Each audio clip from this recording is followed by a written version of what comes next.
আৰু গৰু টকানো খাবলৈ আহেনে মাতৃ দুগ্ধ হা তোমালোকৰ গো মাতা আমাৰ কাৰণে নহয় আমি খেতি কৰা মানুহ ভাই গৰুক 2 কোব মাৰিবও লাগে আমি উপায় নাই আমাৰ আমিতো গৰুক 2 কোব মাৰিব লাগে উপায় নাই না মইতো নিজে হাল বাওঁ ৰাতিপুৱা 3:30টাত উঠি মই হাল বাওঁ গতিকে মই গৰুক বহুতবাৰ কোবাইছোঁ আৰু গৰুও মোক খুন্দিয়াইছে ভাই এইটো মিছা কথা কৈও লাভ নাই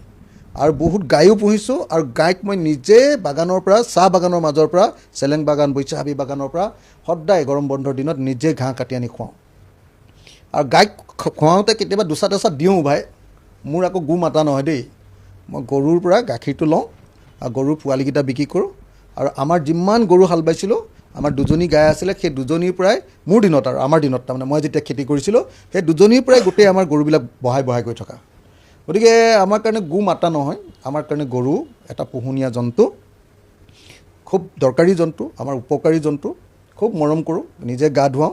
ধুনীয়াকৈ গা ধুৱাওঁ সদায় গধূলি সময়ত মই জাক দিওঁ যেতিয়া ঘৰত থাকোঁ যাতে মহে নাখায় মাখি নাহে যাতে